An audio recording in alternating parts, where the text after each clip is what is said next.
female. It is not in this hadith where it say the Messenger sallallahu alaihi wasallam, there is nothing to indicate that he was talking about the salatul jama'ah for the men only.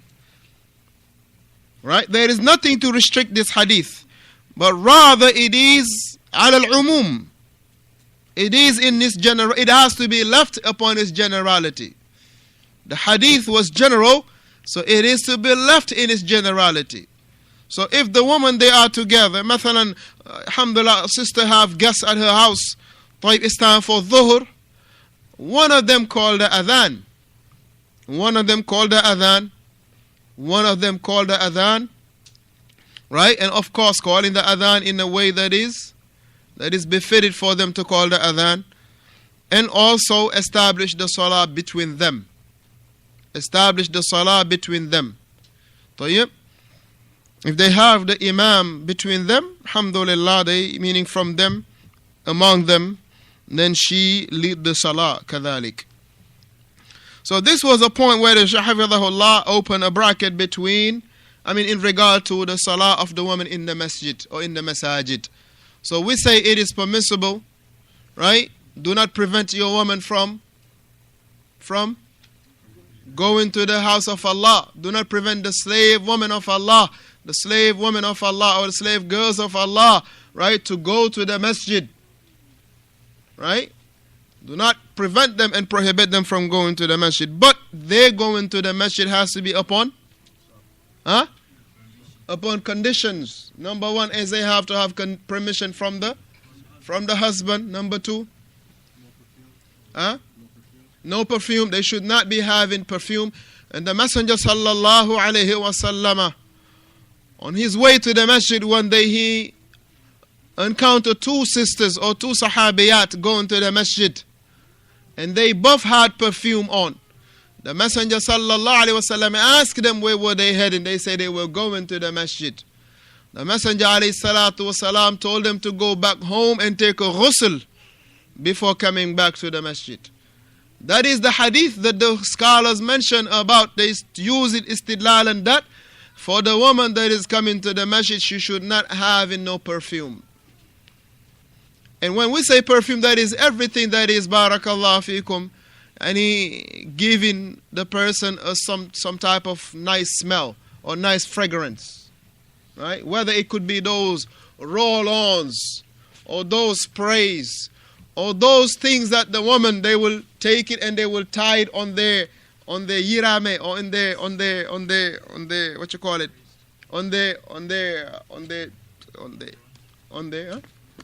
what you call those skirts.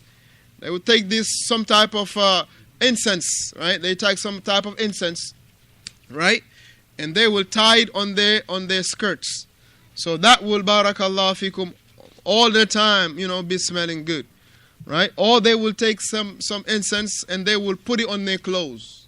Not on their body, but they will put it on their clothes. So all of this, barakallahu fikum, will not be permissible. Now, this is for coming to the masjid.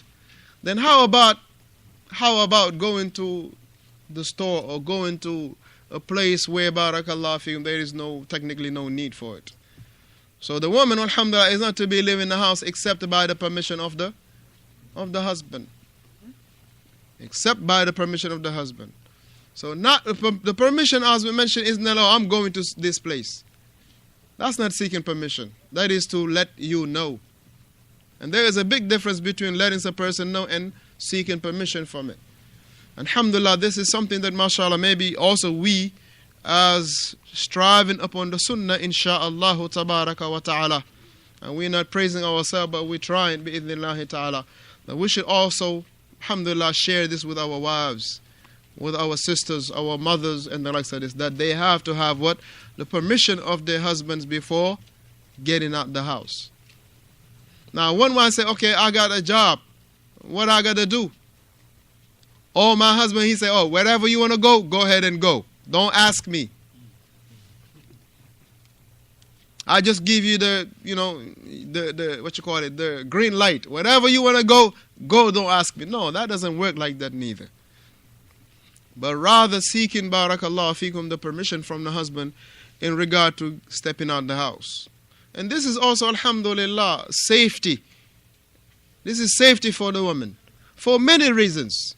This is safety for the woman in many reasons, barakallahu fikum. Many reasons. Safety for the woman in many reasons, walhamdulillah. So the Shaykh hafidhahullah tabaraka wa ta'ala, he mentioned, he say, وَالْأَفْضَلْ لِلْمُسْلِمِ وَالْأَفْضَلْ لِلْمُسْلِمِ أَنْ يُصَلِّي فِي الْمَسْجِدِ الذي لا تقام فيه صلاة الجماعة إلا بحضوره. He said the best for the Muslim, the best of him is that he pray in the masjid, right? لا تقام فيه صلاة الجماعة إلا بحضوره. He mentioned that the best, right? Al-afdal for the Muslim is that he pray in a masjid, whereas barakallahu fikum, the salah of jama'ah is being established in it. So yep, meaning if the person barakallahu fikum, he is, let's say, meaning traveling. Here he's talking about a specific issue. If the person is traveling, so yep, and in some of the areas you have masajid that are built on the road, right? Where technically there is no imam appointed. It is just like how you have the rest area in here, right? You have masajid that are built around, along the road, along the, let's say, from this city to that city. Let's say from Mecca to Medina, you will find many masajid that are open up there. Alhamdulillah, for just the people traveling, that if it's time for the salah, they can just come out and pray. So the person, mathalan, he's traveling, right? He's traveling. So yep. If he is traveling, illa bil hudur. That's why he say illa bil hudur. Yes, illa bil hudur. Huh?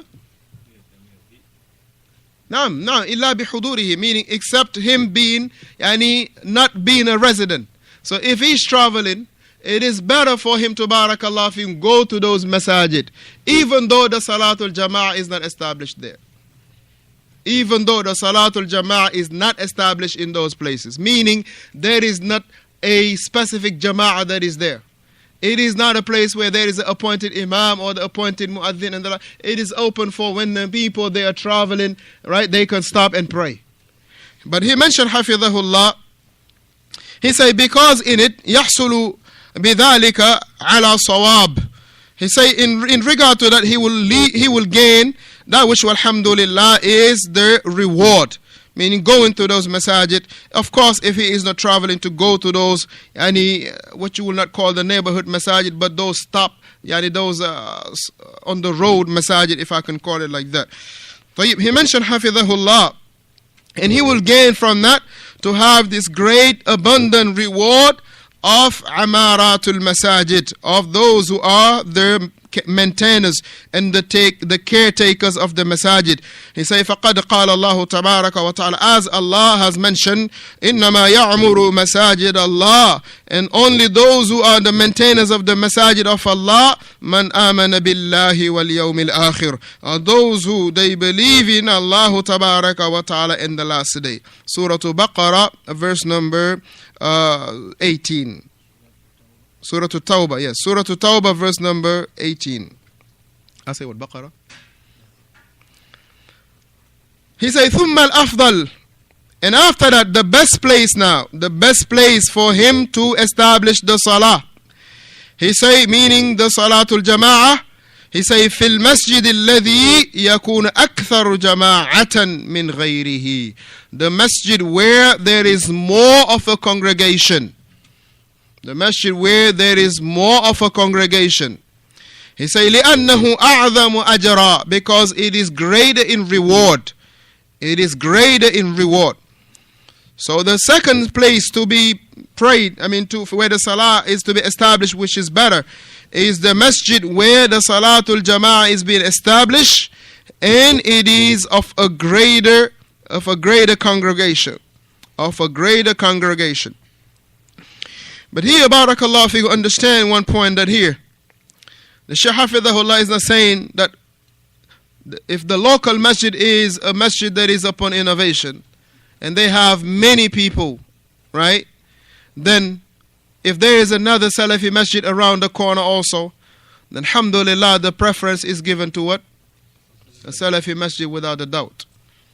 If there is a masjid of the Sunnah that is maybe few miles away, but you have the local masjid that is packed in the salawat, then the consideration is given to what? To the masjid of the Sunnah. To be given to the masjid of the Sunnah.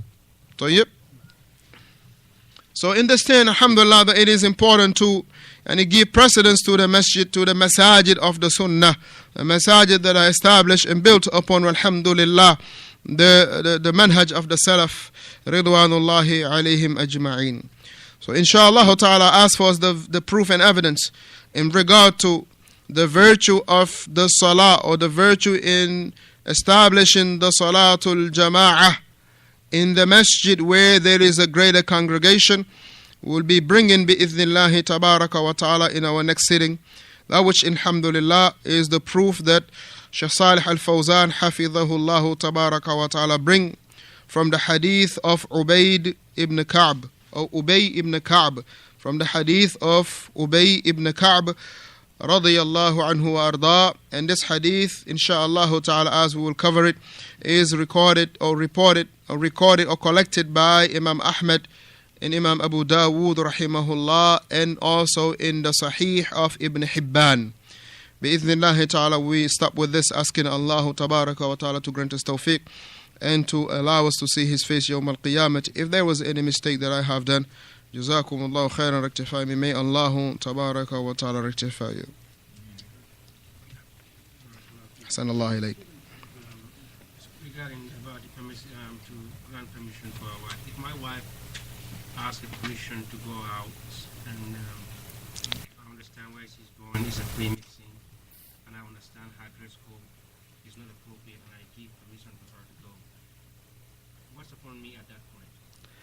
The first thing is that even allowing her to leave the house with not dressed properly. The first thing is not to even allow her to be going out, even if she's going with you.